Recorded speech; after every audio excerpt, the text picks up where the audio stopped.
Worthy of the Jersey, hosted by Eric Flannery and Tim Smith. All right, welcome everybody to Worthy of the Jersey. Once again, I'm Eric Flannery along with Tim Smith. And first of all, if this is the first time watching this podcast, you can check us out at Worthy of the Jersey on iTunes. And I'm sure there's a bunch of other platforms out there that Tim can share with you. I think we have over 150 episodes up there. The last few have been with two of our guests today, Sharman White out of Pace Academy and Mike Jones out of DeMatha. So two legendary coaches with a few gold rings amongst themselves. All of us have been assistant coaches for USA Basketball. Mike Jones is now our current head coach for the U16, U17 team. And we are all honored today to be joined by what I think all of us can call one of our mentors, one of our big mentors. Coach White and Coach Jones and myself have known Coach Showalter for a long time and definitely has had a huge impact on all of us as coaches. And we want to welcome Coach Show, and I'm going to give him a time limit here to kind of just introduce himself, let everybody know, what are you up to now, and kind of give us your path of coaching. And like I said, keep it under 20 minutes or so. But thanks for joining us today, Coach Show, and I'm going to give the floor to you. Yeah, thanks for being on with this. As I said earlier, very esteemed group of coaches. So it's an honor for me to be a part of it. Appreciate you asking. Yeah, just a little bit of my history. 42 years of high school coaching. Man, that seems like a long time, which it is. But really had an enjoyable time coaching. I think when you guys get out of your high school coaching, you're going to look back and think the time went really fast. And it certainly did. I was at 4 different high schools over 42 years, and just had a really good time at each of the high schools I was at. Learned a lot. Didn't know anything my first 2 jobs or so, and learned as I went along, and still don't know much more, but at least I have an idea what I don't know. Then I didn't know what I didn't know. So been coaching with USA Basketball since 98. Coached the Hoop Summit in 1998. Coached against a floppy-haired German player at the time, Dirk Nowitzki. That was in San Antonio. At that time, it was like only the 4th or 5th Hoop Summit that USA Basketball had. And so we held Dirk Nowitzki. I say we held him to 35 points, I think, and 25 rebounds. So we did a great job on him, which elevated him to like the number 2 pick in the draft, I think, that year, the Dallas Mavericks. And, at that time, it was nobody really knew much about our national players. So we raised his level of play up, and it was fun to play against him looking back on how good he's become then. And then I coached in the McDonald's game in 99, and I was part of the USA Basketball selection committee for the festivals. And Flan, you remember when the festivals were around? We brought in 40 players across the country of really good high school players, and had kind of a mini Olympics during that time. That was from like 2000 or 98 to 2008. I'll go back to one story on that. Flan was on selection committee as well, I think, with us, and he said, "Hey, there's this kid out of Akron. It's not too bad that we probably should invite. I'm not sure how good he is, but at least might be worth inviting." He was a sophomore at the time, I think. I'm glad you finally gave me kudos of discovering LeBron James. It's about time. Oh, well, so we certainly didn't take your. We had to do some research because we weren't just going to take your word for this, Flan. But I think he was Player of the Year that year in Ohio as a sophomore, and so we said, "Oh, what the heck? We'll invite him." And that was probably one of our best. 2002 maybe, and that would have been that was one of our best tournaments we had. We had Carmelo Anthony, Chris Paul. I mean, all those guys were there. That was a great tournament. And then in 2009, of course, the FIBA went with the U16, U17 format, and I happened to be there at the right time because Coach K took over with the Olympics for 3 different Olympics during that time as well. And they wanted some consistency. If you remember right, USA Basketball struggled in 2004. I think they got a bronze medal in 2004. 2006, they finished 6th or 7th in the World Cup, which was played in Indianapolis.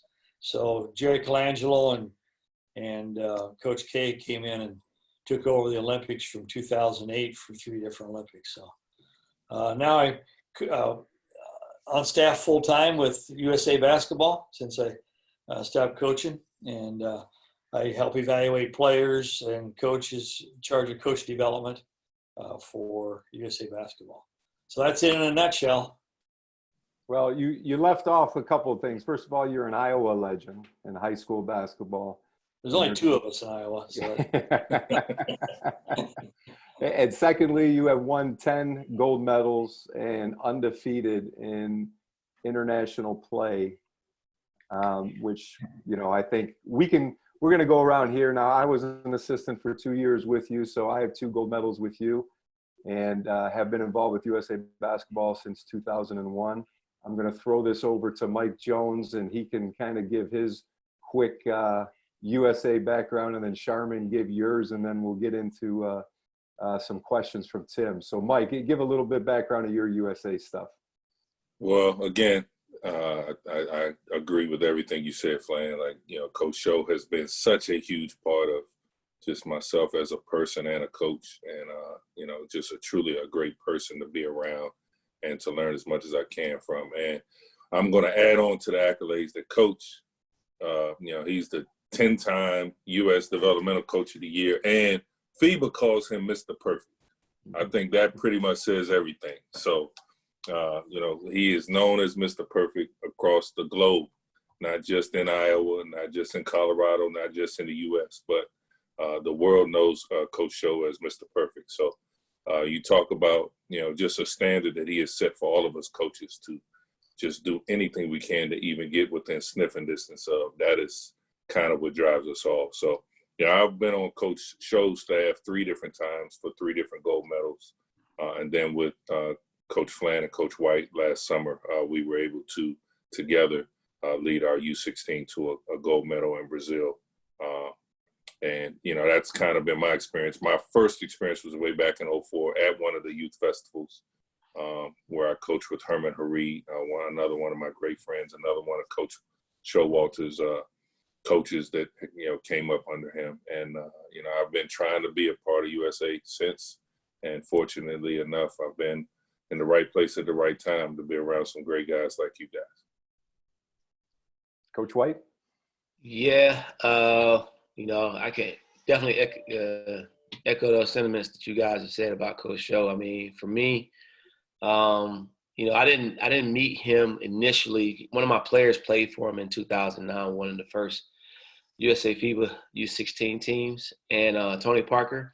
And so I kind of started doing my research on him, just checking him out. And, I just started finding all this great stuff about him. And then I got a chance to meet him. We were speaking in Chicago, and I got a chance to eat dinner with him. And we were eating dinner with a group, and, we just kind of connected. And I think I gave him a ride to the airport the next morning. And we got to talk, and I just said, hey, I would love the opportunity just to kind of learn more about USA Basketball and what it is. And I can just remember us sitting at a table in Las Vegas with Tate Locks.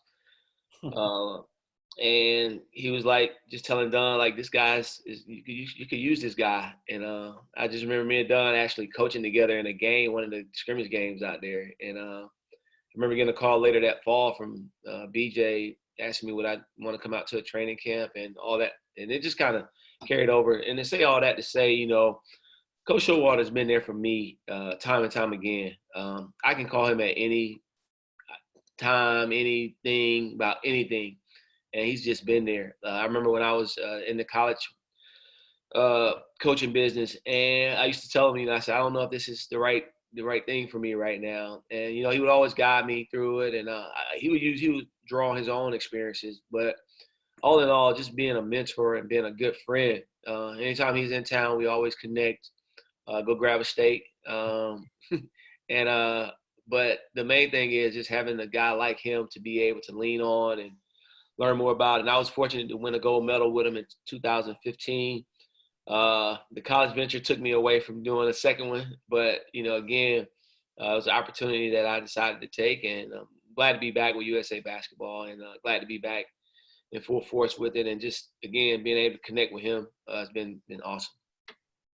Let me just add a couple things. Both Mike's coached the Hoop Summit 2 years, I think.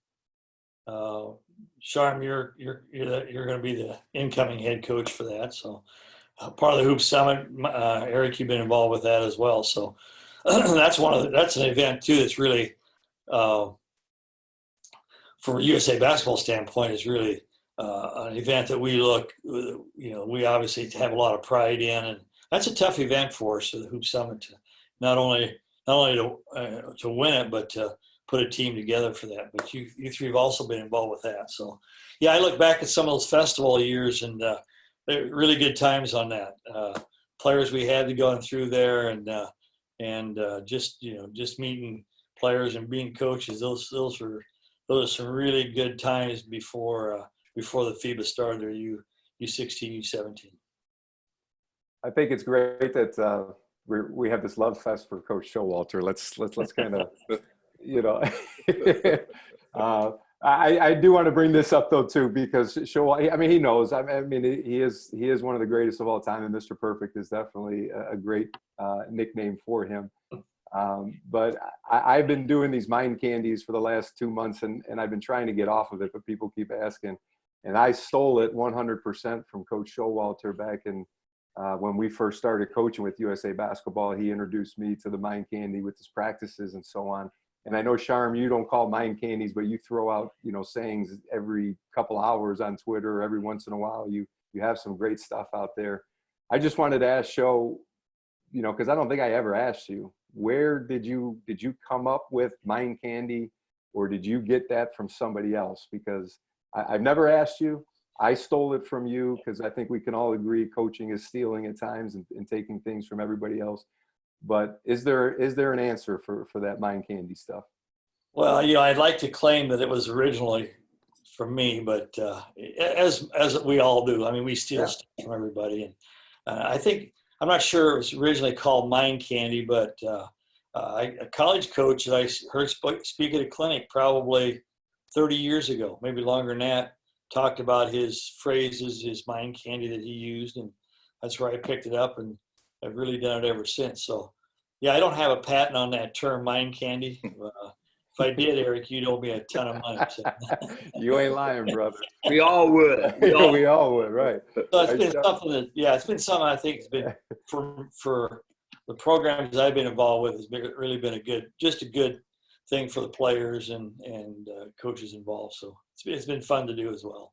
I think one of the things that we all kind of agree at too, with something like mind candy and social media and even these podcasts, I'm always amazed that just sometimes we go out or we're walking around, or you see somebody that, maybe at a camp or a clinic or just out in public, and somebody will come up to me and just say, "Hey, I see your mind candy every day and I watch it." And I'm like, "What?" Like, I had no idea. And they're like, "Yeah, it's pretty cool." And just the impact. And I think that's kind of like a coaching impact. And I really like Sharm's story about reaching out and sitting down with Coach Show and just asking him, like, "Hey, I'd love to get involved with USA Basketball," because I think the four of us consistently probably get emails or calls from people or coaches just saying, like, "How do I get involved? How can I get involved?" And my answer is always pretty simple. It's like, listen, just keep being you, do what you do best, and obviously reach out and work a camp once in a while, or get to know people.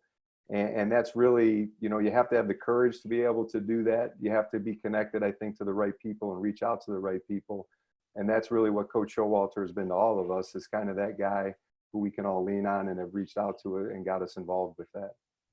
So I think that's, if young coaches are watching, it's definitely something to think about and to consider, going forward. Networking is so important in this business.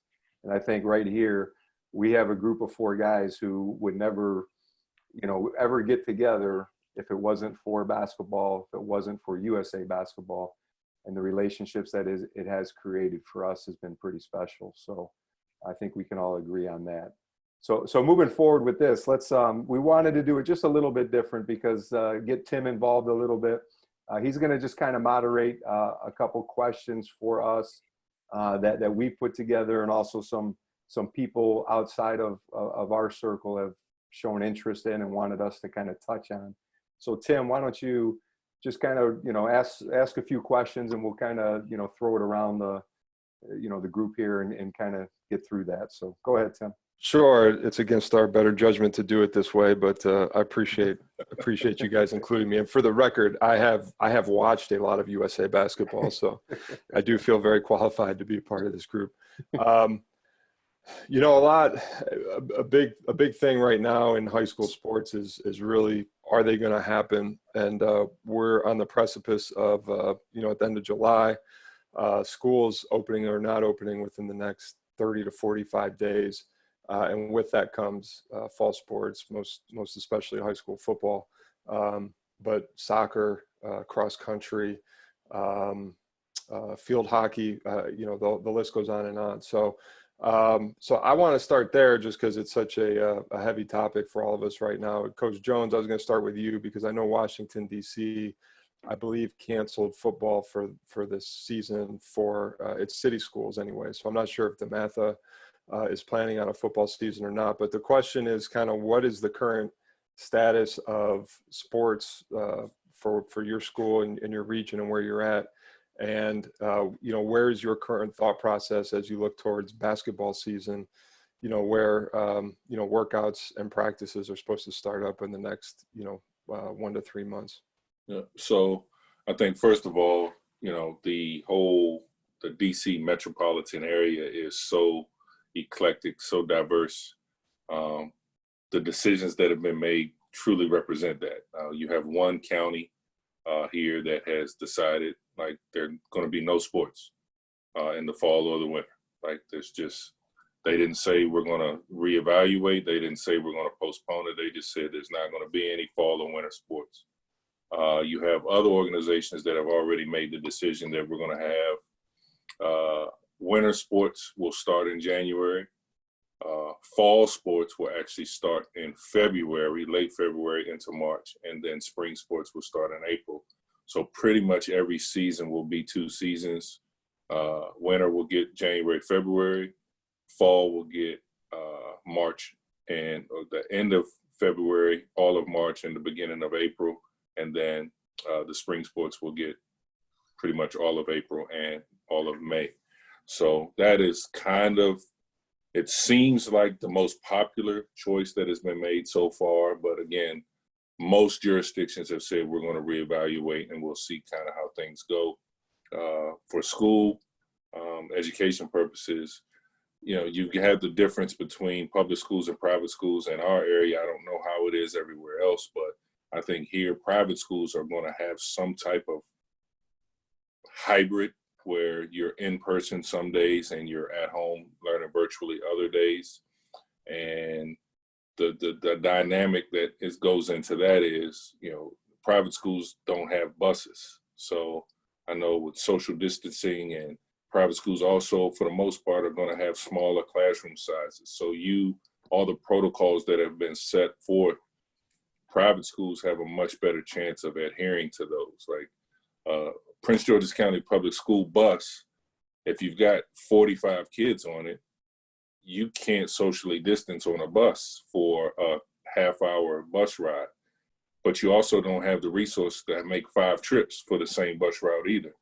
So I think that almost requires public schools to not be able to go back to school. So if you're going to follow the guidelines that have been set forth. So, I mean, that's the way it is right now. Honestly, we really don't know what's going to happen.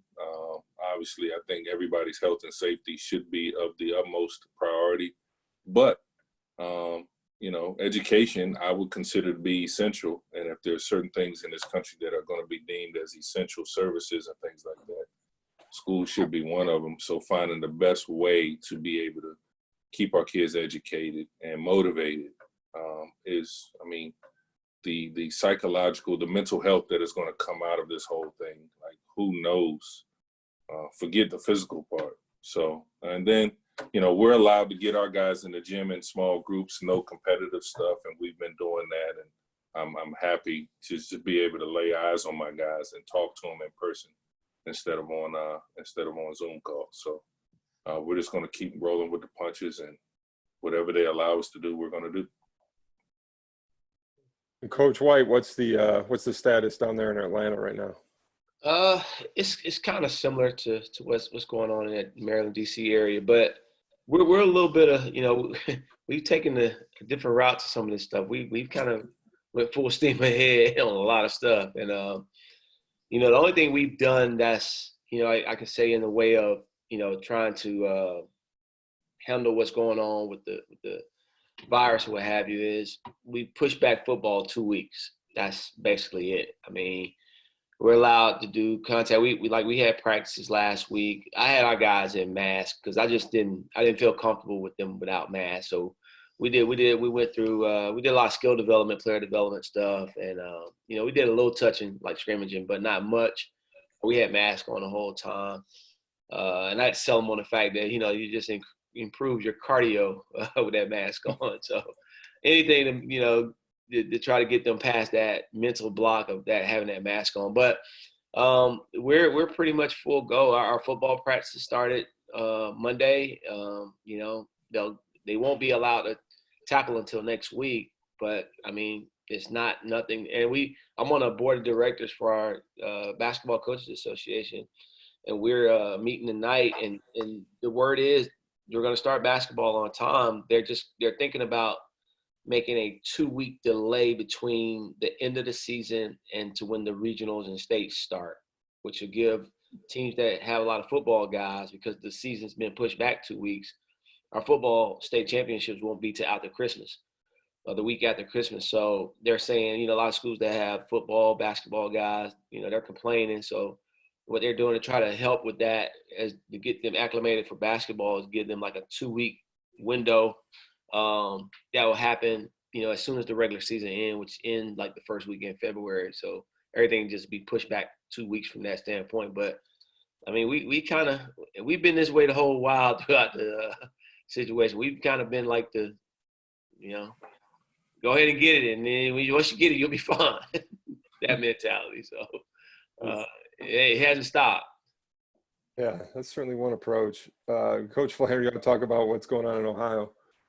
Well, you could probably help me, Tim, a little bit too. But so we're kind of in the middle, I think, between what you two just said. We're basketball-wise, I think it was the early June, first part of June, they allowed kind of progression. So we went in stages. So stage one was you can bring the kids in, social distance, no contact, individual work, small groups. So we got through that stage. Stage two was you can kind of, put the groups together. Still no contact, but bigger groups. So we did 2 weeks of the stage one, 2 weeks of stage two. And then in July, we've been in stage three, which we're allowed to basically share a basketball. We're allowed to do drills. We're allowed to actually compete with each other. So we can scrimmage each other. We can go 3-on-3, 5-on-5, whatever it is. So we've been at that stage, and all of Ohio sports is kind of in that stage right now where you can do stuff with your own school. And they have not yet approved anything with contact sports going forward. So it's kind of been a touch and go situation with football, especially because they're allowed to practice, but they're not allowed to play against anybody else. So they're working on all of that stuff. They just yesterday canceled all the scrimmages for football in August. So nobody's allowed to scrimmage against other teams. They're hoping to start the season in September with football, but no scrimmages leading up to that. So the non-contact sports have pretty much been approved. So golf season's going to go off. I think volleyball has been approved to go off on time. But we're kind of on pins and needles. Is the governor is kind of the one that's in charge. He's the one that's going to have the final say of if contact sports can happen. Our state association wants to go forward as best they can. So they're pushing for sports to happen. I think like all of us, I'm more concerned about winter sports than even the fall. I think if fall doesn't happen, how's basketball going to happen? Because it's indoors and it's just as much contact. The flu season coming up. Our school, being a private school, similar, we're trying to go full go, but we pushed our schedule back to September 14th as our first day of school. Originally it was August 17th, so we pushed that back a month. And we have enough space in our school that we can do social distancing. We're going to have a normal schedule, but all teachers right now are going through a program where we are now training to obviously the online stuff, the in-person stuff, and we're actually going to have like iPads in all of our classrooms. We're going to live stream our classes.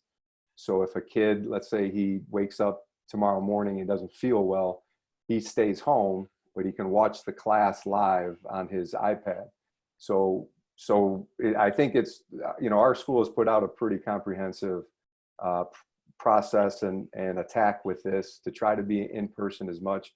I agree with Mike. I think kids, I hate to say it, but I think kids need to be in school. And obviously we want the safety of the kids first.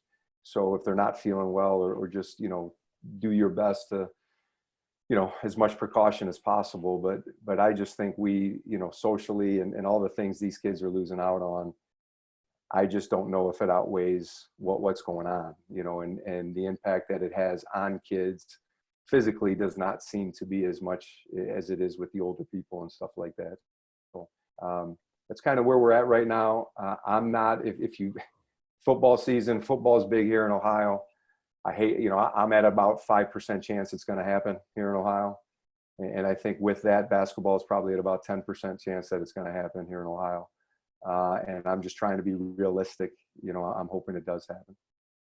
So that's kind of where we're at. And Tim, yeah, and the only thing I'd add to that is, from what I've read about like Pennsylvania and Michigan, they're in a similar boat where the athletic associations are saying we're moving forward, but they're basically looking to the governor's office to tell them to stop. And my concern as a winter sports guy is that football starts and then it has to stop for whatever reason in a month from now or a month and a half from now. I think that would be a bigger blow to basketball than football not starting or football being delayed. So I hope whoever's making the decisions is doing so wisely, because I do think it will have a ripple effect on the rest of sports, particularly in the winter. Which selfishly is where my concern lies. And Coach Showalter. Yeah, I was going to ask Coach Showalter, since he's not coaching a team right now, what are your thoughts after, going through, you're kind of seeing this, obviously with USA Basketball, you're very involved, but outside looking in on these other schools and states and everything, what's your take on all of this? Yeah, it really varies by state. In fact, Iowa is one of the few that we actually had high school baseball and softball. We're in the state tournament right now. So we've actually had, they started practice in June 1st, I think. And then, so they've had 600, I think I just read where they had 690 some teams. That includes baseball and softball. And out of those, all but 2 decided to participate. And they all made it through. Right now, there's been some virus shown but not within the teams. It's been with maybe a coach or an umpire, but so that's kind of been unusual. And then Indianapolis, they're starting school tomorrow. So their kids either because my son lives in Indianapolis, so they're starting school tomorrow. So parents decide not to send their kids to school, they have to do it for a semester. And then they can change, but they can't go in and out because some teachers are going to be just teaching in the classroom. Some teachers are going to be teaching virtually. Mm-hmm. So, which in both states, we're starting. We cut two football games out in Iowa, but everybody's going to be in the playoffs. So they cut 2 out, and they're going to start playoffs 2 weeks earlier, and everybody's going to be in the playoffs as well. Indiana's going to start. They're starting football practice, I think, tomorrow in that area. So it's really varies by state. I think, like you said, governor-wise, what happens there. So. And Coach, I'm going to stick with you, but kind of as we've gone through this summer, the that's been unique for all of us. You know, we've had to cancel camps, we've had to modify camps. I think you do the Snow Valley camps. I don't know if you canceled or modified those, but are there things that you have experienced or learned over the course of this summer because of the adjustments that you've had to make that you think, I'm going to keep using this, or I'm going to keep doing this, that maybe or would be beneficial for coaches to know going forward when hopefully things are back to normal? Well, I look back in March 1st, and I had no clue what Zoom was. None. Didn't even know there was a Zoom. Now, after about 200 Zoom clinics and calls, I think we all learned something from that standpoint. It's pretty good way to communicate. I think coaches have done a good job. I know our USA basketball coaches, junior national team coaches, which you three guys are part of. I think we've done a really good job, all the coaches there, of just progressing in what we're doing. I get a couple things come to the forefront when I take Zoom calls. I think many of the coaches are really taking advantage of this downtime to delve into different aspects of basketball. You know, whether they get better, to be a better zone offensive coach, or I just think there's a lot more of that going on, the way it seems to me. And then I think coaches are coming up with innovative ways to stay connected with their team. Zoom calls, obviously, but I think some coaches are using really some other forms of how they stay connected, how they stay communicated, which I think is really important. So obviously, I think when this whole thing ends, you're going to go back to a lot of things you did before, but I think we're going to keep in the forefront, some different things like we're doing with the Zoom calls. So. Coach White, I know USA Basketball, you guys have had these weekly Zoom calls. I don't know if they're paused now or whatever, but is there a favorite one or a favorite lesson or favorite conversation that you guys had on one of those Zoom calls this week or this summer? I mean, all of them were really, really good. I mean, they were very informative. I thought Mike did a great job. We had a lot of foundational stuff about what we do to some of the guys, as far as understanding how we want to do it, how we want to tackle certain things, how we want to better position ourselves as a country at this level. And so they all were good. I think one of my favorite ones was done by Aaron Gray, where he was doing some offensive concepts and using a lot of the NBA film to kind of break that down, and made it kind of like in layman's terms for some of us to try to understand and how we can, integrate it into what we do and make it part of what we do at USA Basketball. But I thought all really, really well done. And I thought we got a lot out of that time. I mean, again, like Coach said, we're progressing. We progressed USA Basketball. We progressed ourselves. And so, it was a tough time, for all of us. But I think, I can say this for myself, sometimes we get going so much in this sport and coaching, and sometimes, you find a little silver lining in it, and that little break to kind of like catch your breath and get refreshed and kind of like hit the reset button. It has me ready and geared up for what I hope to be another season, ready to go. So I'll take it, but of course it's challenging, as challenging as it is, and what have you. It's rough for everybody, but you got to find a little silver lining in some kind of way. Yeah. I'll piggyback on Sean. I think we covered the full gamut.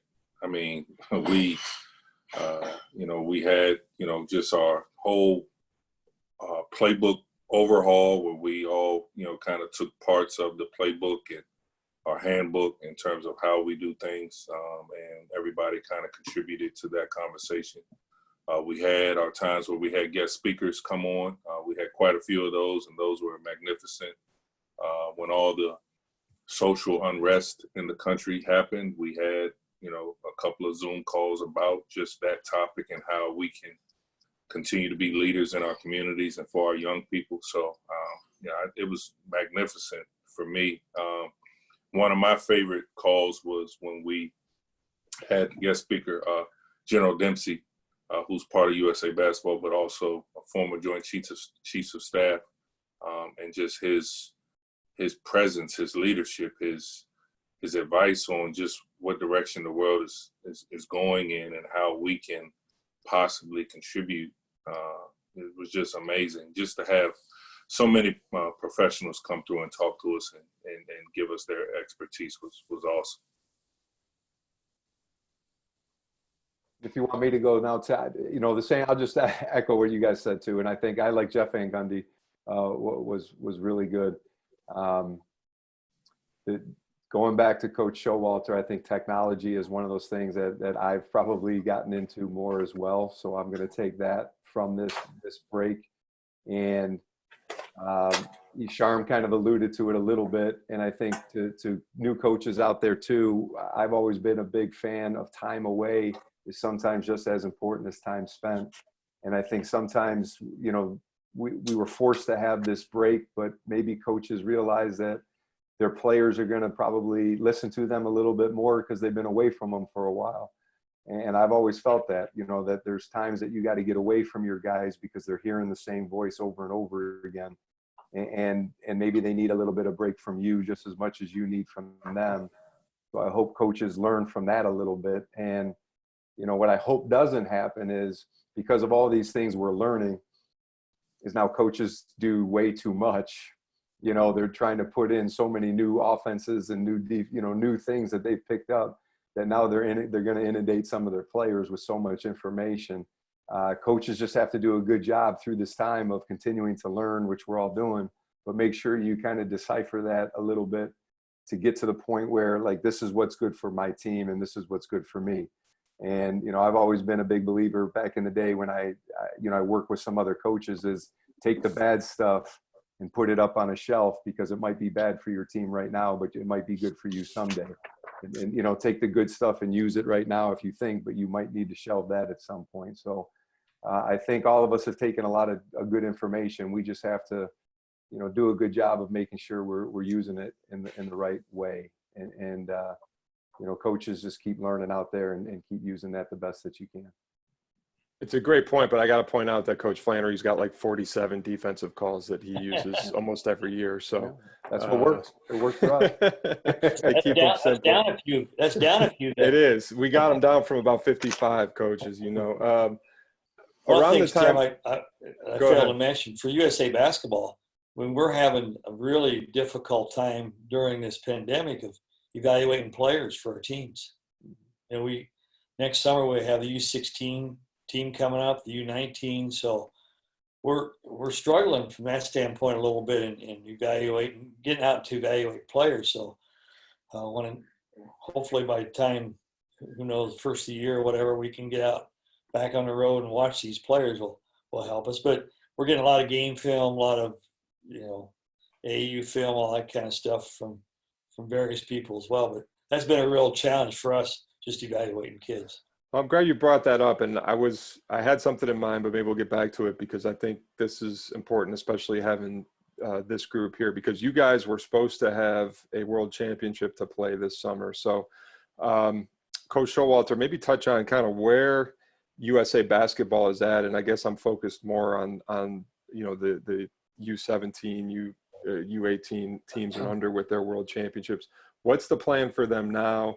How are you guys, and you just touched on it, working on your evaluations? You guys usually go through sort of an annual process of, bringing kids in to for camps or weekends to do workouts and practices and things like that. So kind of currently, where are you guys at with that? What is your plan? And I guess, what is your hope for 2021? Yeah, well, obviously the events have been canceled. U17 World Cup has been canceled.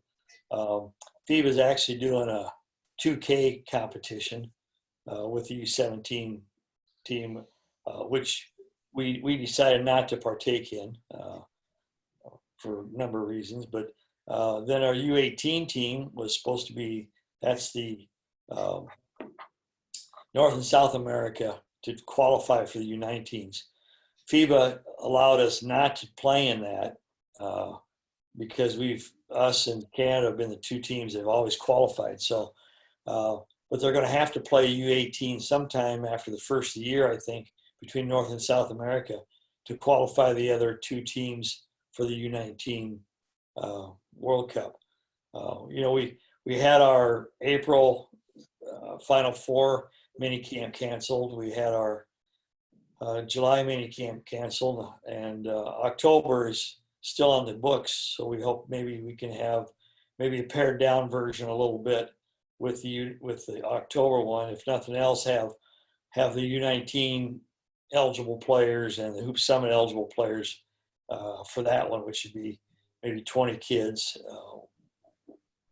And of course, our board of control has to okay, of which General Dempsey's a part of that, but they have to okay all our events. So right now we're looking at that October possibly, and then really no events until after 2021. We hope to get. We had some academies scheduled. We still have one scheduled for DC. Whether we get that one in or not yet is remain to be seen from the academy clinic standpoint. So we're pretty much taking the back seat to a lot of these things. Obviously, FIBA controls a lot of it. The Olympics were supposed to be this year. Of course, that's been canceled till next year. So, and I think a lot of these events are going to be different than what we've had in the past. Maybe with the number of teams that are involved in it, or fans that can come, whatever, depending on what happens with the vaccine and all that kind of stuff. So, unfortunately, now next summer we have U16 scheduled, which will be a qualifying tournament with North and South America. And then we also have a U19 World Cup scheduled for FIBA. So those are two things that we have there, along with our Hoop Summit in April. Great. So circling back, and Coach mentioned Jeff Van Gundy, who was on one of your staff calls with USA Basketball. I listened to a podcast that Van Gundy was on right around the time you guys talked to him. But one of the things he mentioned is he was a high school coach, and he said, I wish I could go back to high school, because if I kind of knew then what I know now, I would have done things a little differently, especially with how I handled practices. And I would have been a much better high school coach, was essentially his point. And I think what he was sort of emphasizing was shorter practices that were more geared towards game type situations and 5-on-5 play. So I want to stay on Coach Showalter. 42 plus years of experience, coach, and handling all the stuff you do with USA Basketball. When you deal with these high school coaches or youth level coaches, what are the things that you most emphasize, and sort of that spirit of Coach Van Gundy? What are the things that you think of now that, man, if I knew when I was a younger coach, I would have been so much better. We would have better teams. I would have had better practices, especially. Is there a way you can answer that in 2 minutes or less? Sure.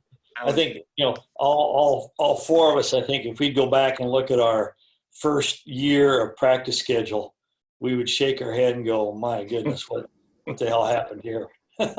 and so I think we all learned, and I think young coaches, to me, I always tell young coaches that, you, as you progress in your coaching, you really have to decide what's important to you. I mean, in other words, you're not going to do 10 things really well with your team. You're going to do 3 things really well.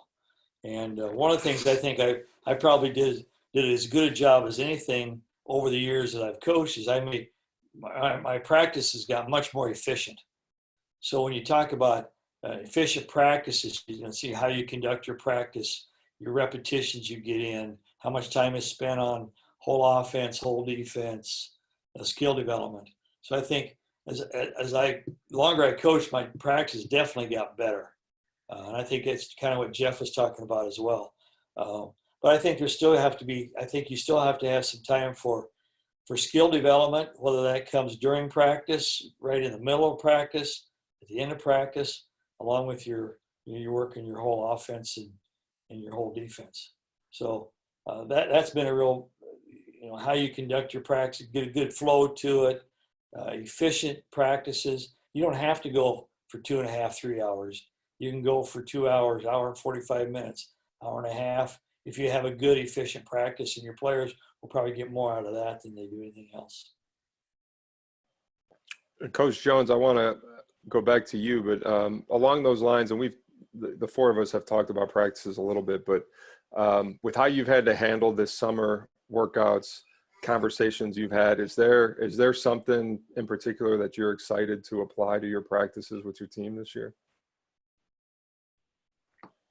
Hold on, let me get you off mute, Coach. There you go. My fault. I've got my notebook right here that I've basically written notes in. So yes, I have a ton of things that I cannot wait to do. You know, I think I get excited every year, and one of the best things about being a high school coach, you know, your team is going to be different from year to year because you're going to have kids graduate. You're going to have kids that hopefully are in our programs for 4 years that get better, and we get to like really have an active influence on them getting better. But my team next year is going to be totally different than my team this year, and just in terms of how we play. I mean, we graduated a 7'2" center. I don't have another 7'2" center. We're going to have to play different. And I'm looking forward to that, though, because of the improvement that I've seen in a couple of our guys. I mean, we have a rising junior that, you know, is like 6'9" now. And I mean, he's always been just on the cusp of like really getting good. And like, you can just tell his body is so much different now. Even though we've been going through this pandemic, like going through skill development stuff right now, I mean, he's doing everything that our point guard does, and he's doing it like it's natural for him. I cannot wait to get him in our offenses, and I cannot wait to be able to switch pick and rolls with him on defense. Like there's just so I'm very excited. To answer your question simply, I'm very excited. Coach White, anything in particular for you? Yeah, man. I mean, just to be back in the gym, you know, period, with our guys, and you know, seeing the guys grow. You know, seeing guys have, like, you know, when you go from year to year, you see different levels of maturity, and then you see, you know, like we got a group of seniors right now that their level of maturity is so high that they literally, you know, they run the practice. You know, they're talking to guys, they're doing all these things. And when you see that as a coach, you know that, you know, you've done something right to kind of like make them engage like that. And so just to see our guys together, and they're very, you know, the communication's there.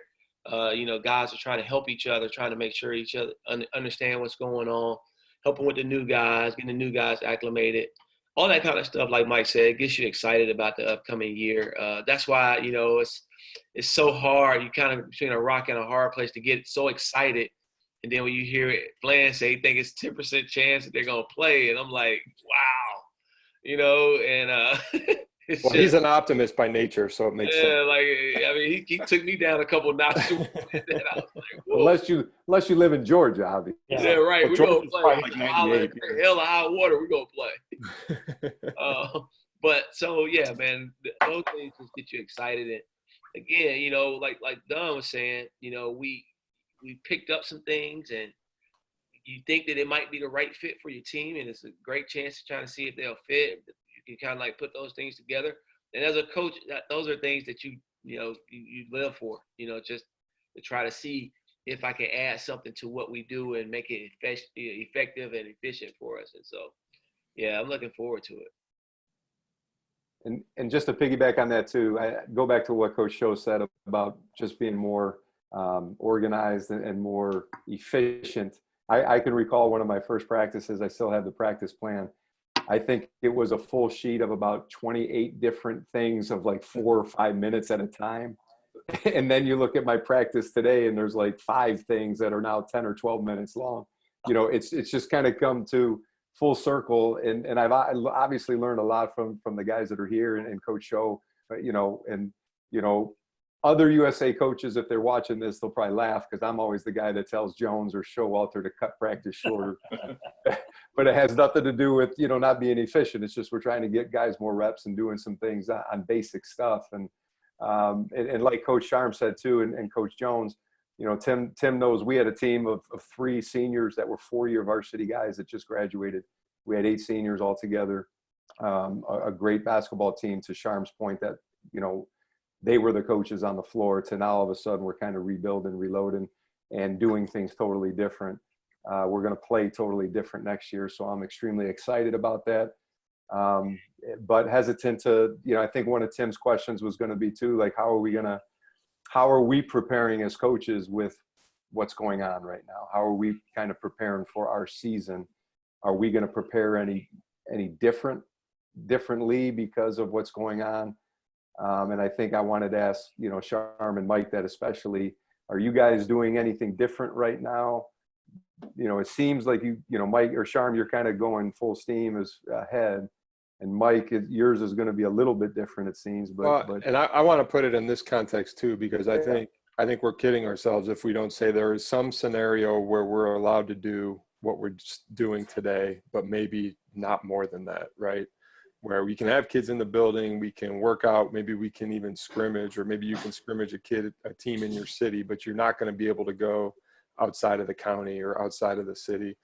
So there is some scenario where we have a quote unquote season, but it's really just an internal, skill development and maybe just your team development type of season where we're not competing as we all are used to competing. And I think, one of the things that frustrates me most, and I'm just speaking for me and as a fan mostly, around how things have been approached so far, is sort of the lack of preparation for different scenarios, right? Like I commend states that at least have a plan to move things back or move things to the spring. I commend schools that have different scenarios mapped out, because if we've learned anything through this process, it should be that we don't know anything, right? Or what we know is very little, and it changes quickly. So for us to not prepare for different scenarios, I think would be foolish. And it doesn't mean you need to spend hours and hours, but at least, if you're running a program, then maybe you spend a few minutes in thought thinking, okay, if it's that sort of season where we can't have a state tournament like we're normally used to,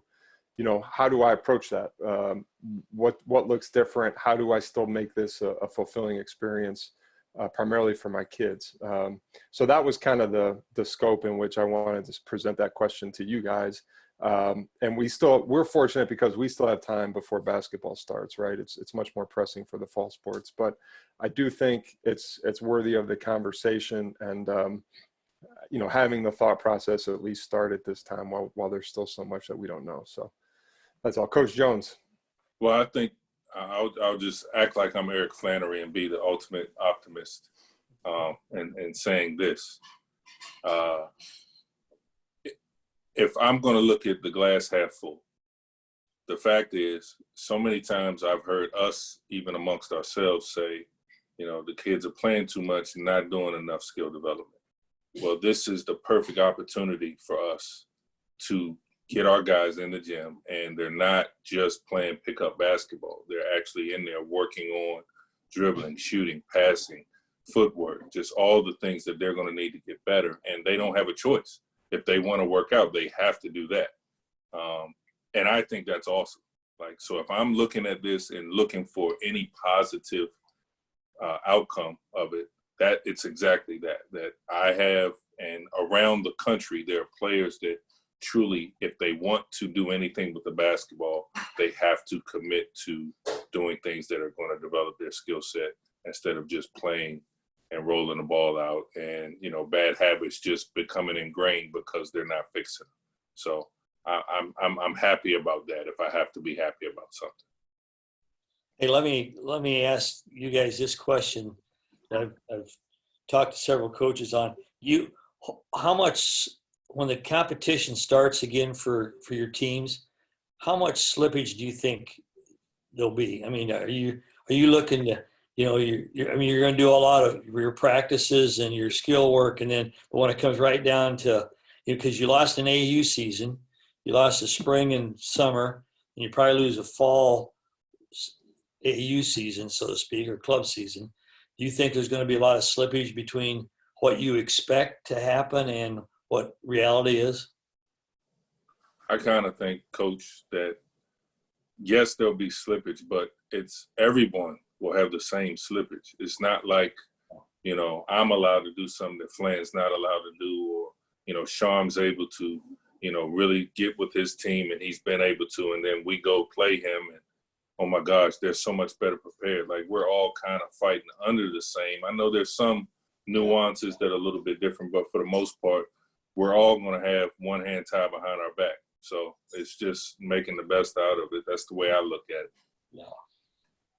I agree totally. I mean, I think that there will be some slippage, but again, I don't feel like I don't get so concerned or enamored. You know how sometimes we worry about what the next guy's doing, if they're getting better, if they're doing this. This is one of those situations that I'm not so worried about it, because I think we're all, to a certain degree, are kind of like in the same boat, so to speak. And so I'm not as concerned about it as I would be probably in a normal circumstance. Like, we got to be doing this, we need to be doing that.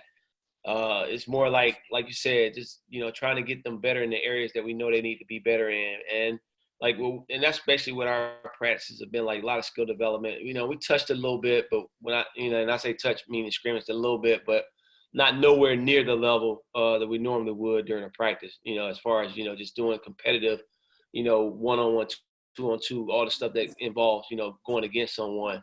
We just did not have the level of that we normally would. So It's an interesting question for me, because I've actually seen it firsthand, Show, with our guys, because we went through those phases, and we were also kind of away from each other probably for 6 weeks leading up to those phases. So our kids, the skill work and the drills and stuff that we're doing, they look awesome. They look as good, you know, and they've gotten better. They have. But now we're playing, so we're scrimmaging against each other. You talk about like lack of intensity, and lack of maybe running your lanes, the cuts, you know, playing off the ball has slipped. I mean, it's very noticeable in just the last 2 weeks. We've kind of been going live, and I've had to stop them and just say, like, guys, are you really, you know, going as hard as you normally do? So I think they are going to lose some of that off the ball type of stuff. And when the ball's not in my hands, how am I supposed to play hard? You know, that type of stuff, just from not playing.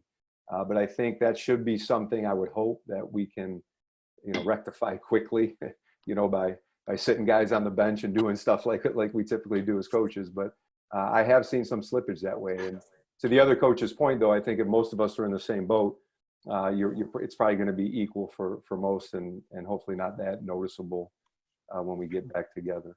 So yeah. It's a good question. More from a competitive standpoint, probably getting the kids so. in that competitive mode again. Yeah, I think so. We'll leave it. Should we talk shot clock or recruiting?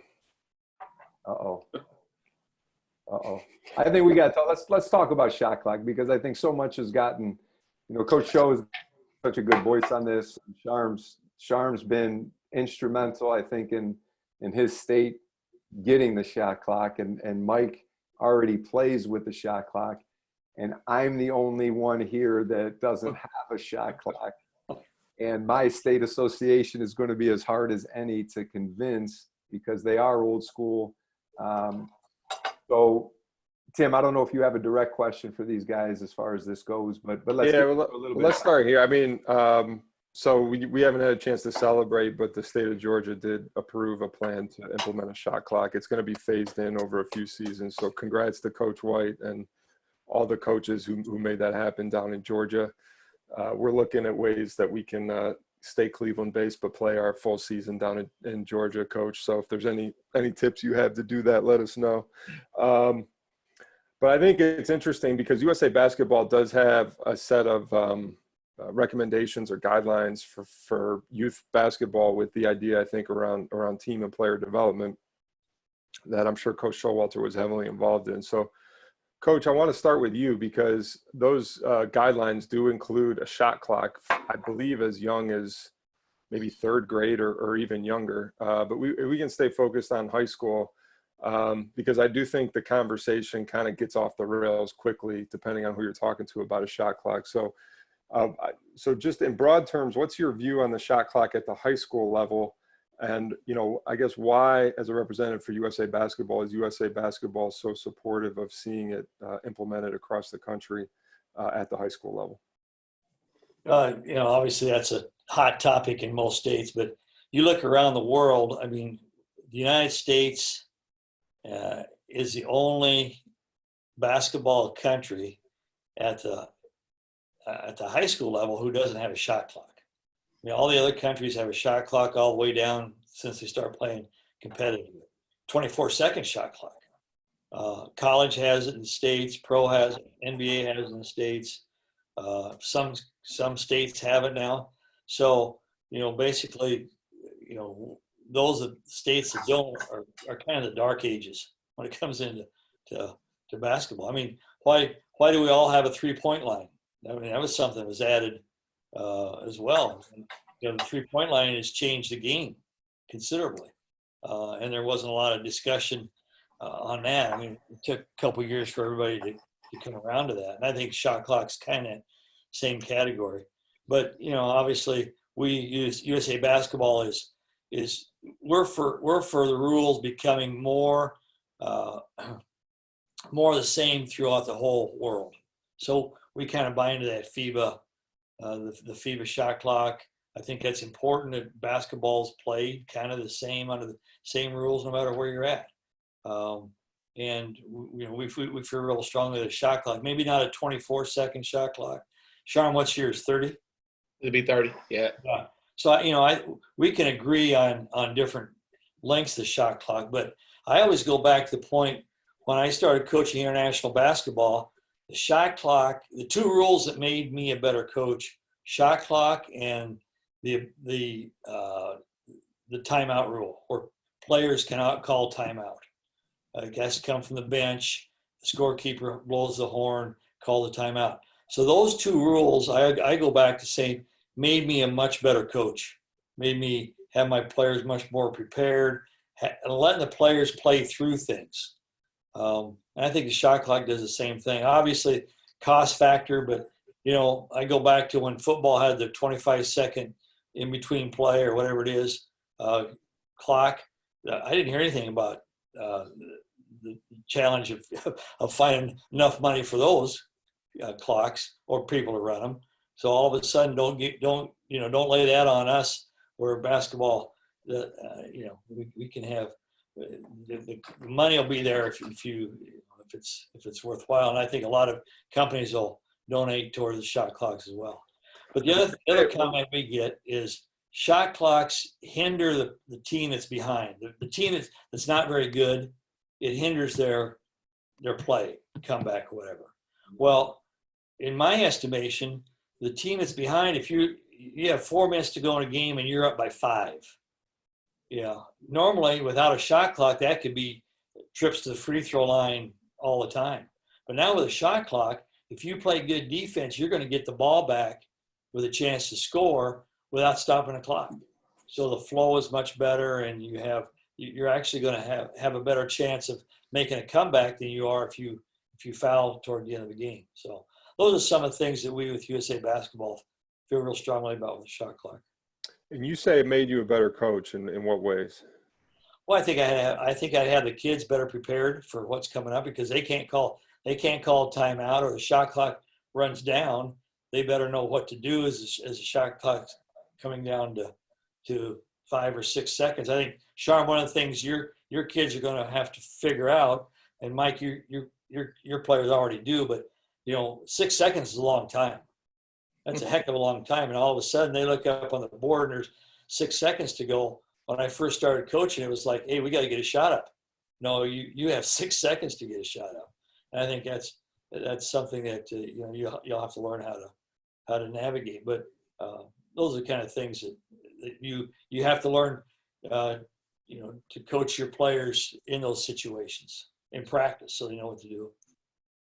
And I also think, just to piggyback on Coach's previous point, I would say I've seen way more upsets, and I'll just classify an upset as a team that you look at and says that team cannot beat that team.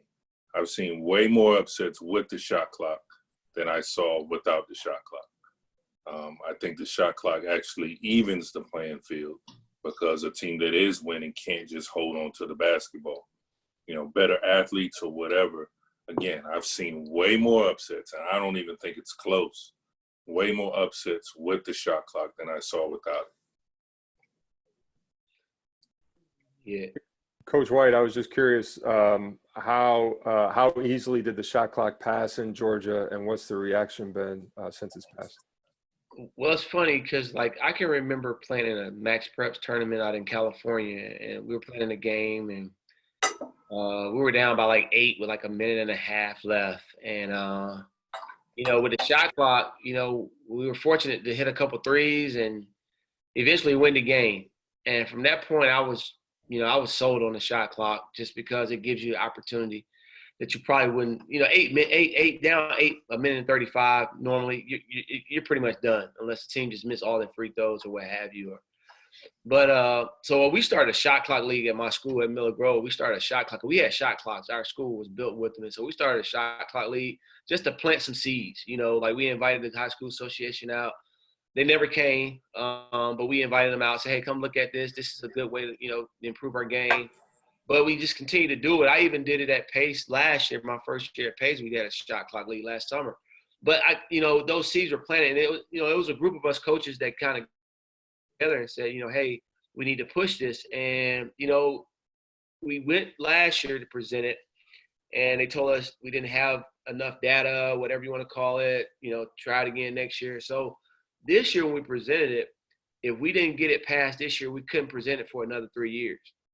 So we put a lot into, making sure that, there's a lot of guys carrying, the weight on this. And like when we went, we took Tom Crean with us from University of Georgia. We took Rob Lanier from Georgia State with us, and they presented on our behalf how important the shot clock is and what it does for the game itself and for what it does for just decision-making. Like Tom Crean gave a spiel on decision-making, quick twitch decision-making, and it really does make a kid have to be sharp, And so it passed with flying colors. We just didn't think it was going to pass that easily, but it was like 53-10, and it was way, it just set a precedence for, a lot of guys, football schools, they're like, why are we doing this? This doesn't give us a chance to win. All the things that, we're saying that it does do, they say that it won't do, and we had some complaints, but all in all, it's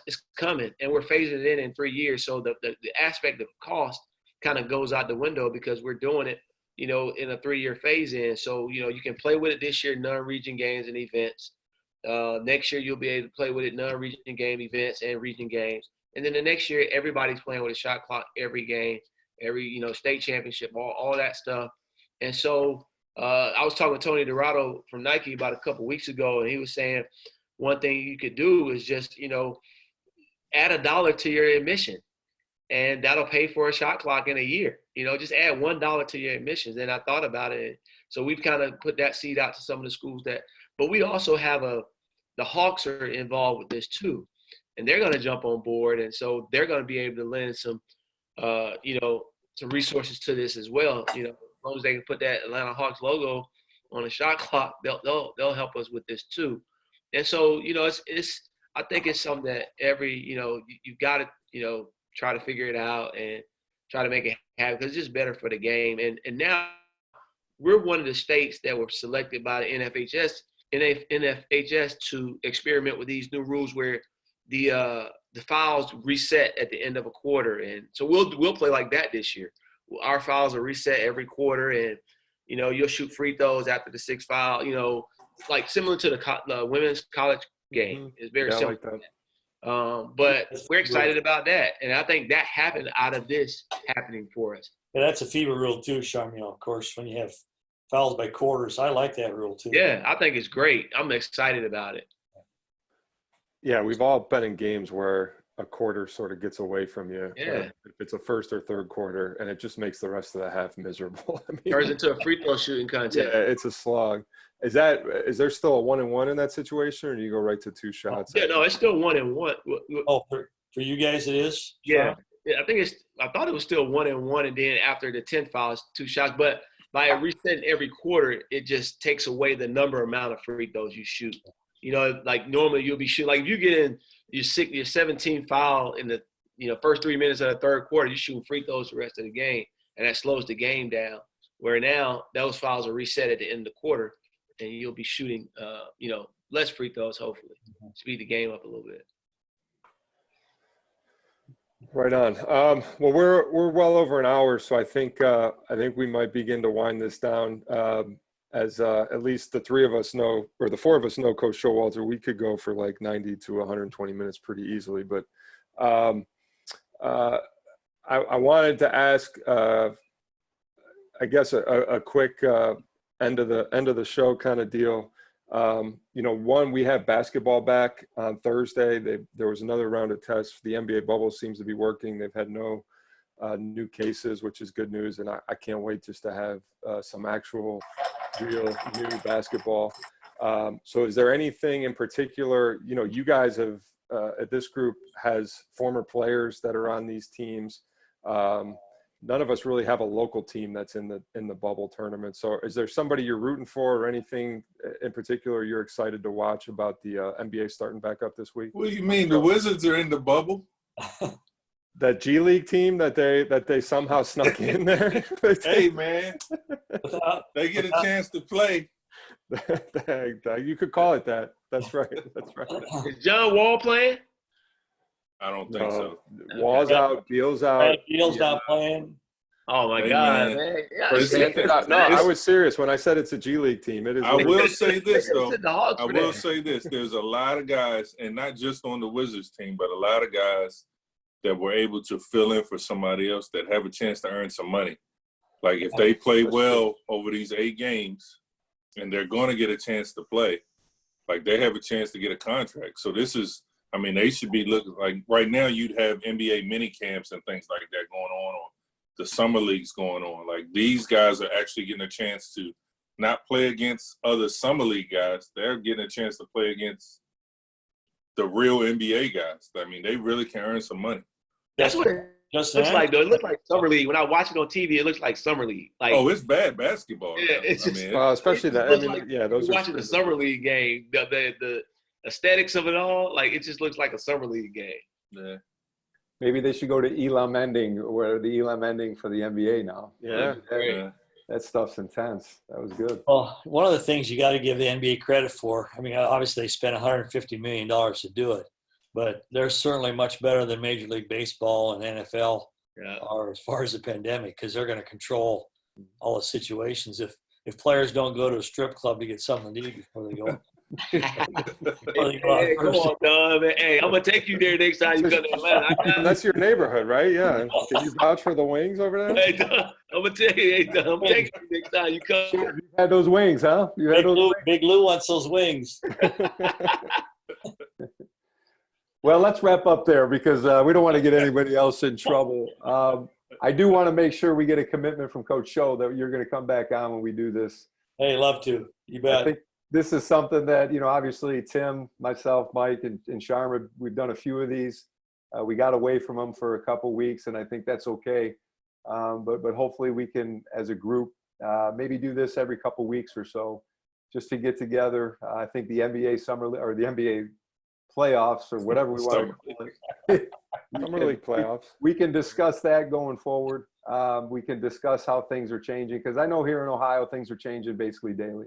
So we get different announcements every day about what's happening and what's going on. And I really believe that if we can be a voice for other coaches and to help them out getting through some of this time and through some of, maybe how are they adjusting to this, and if they can see how we're adjusting, that can definitely help other coaches out. And we definitely want to be here for that. I do want to talk as often as we can about the shot clock, because in Ohio, like I said, our shot clock is 8 minutes. That's right. The length of each quarter. And we are going to have people that, are going to argue it no matter what. And I do want to concur with what Sharm said, and I've kind of been saying this all along. The shot clock is going to happen at some point everywhere. Like, we're going to get it. And even in Ohio, we're going to get it. I just want to be still coaching or alive when we get it here in Ohio, and I think that's kind of my push, is to just trying to get it to move forward. And I'm sure I'll be talking to Sharm in the near future about how Georgia did it and how he did it and kind of got it pushed through and get some ideas that way. But I don't know if anybody has any final thoughts, but I know we're kind of finishing up here. And I just wanted to thank you, Mike, you, Sharm, and you, Coach Show, for joining us today. And anybody got any final things they want to say, or just a little shout out? Good to go. Tim, any final thoughts, Tim? No, well, I guess we'd be remiss if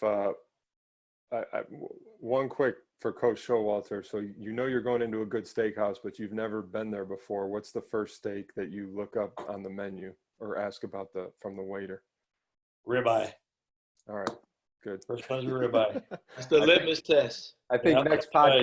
podcast we start with the steak talk, There we go. because Coach Jones was eating one during Oh, yeah, this Mike, podcast. show it, Mike. Go ahead. Show him, Mike. Hey, It's I'm empty. I'm still see? eating. See, Attaboy. he's eating them during the podcast. That's how good this is. Hey, man, 3:25 in the afternoon. This dude got I a know. steak laid Hey, out. man. Hey, Life is good at DeMatha. You know Life that. is good. Yes, sir. I'm with you, Mike. I'm with well, you. hey, if the DC clinic still happens, the DC Coaches Academy, Show already knows. Show, it's up to you to make sure Sharman and Flan get to come and partake. But crabs definitely. And Stacy has said that Show, she is going to put you to the test. She is making a steak because you have to be able to rate how well she does it. So, Okay. and she's been trying to perfect it. So, I'm on the docket. I'm I'm coming. up to that challenge. I'm up to that challenge. I'm on the docket. You can't take I'm me not. off. I'm not. I gotta get in. Let's go. All right. Thanks a lot, fellas. We'll see you in a couple. all right. All right. Everybody be well. And we are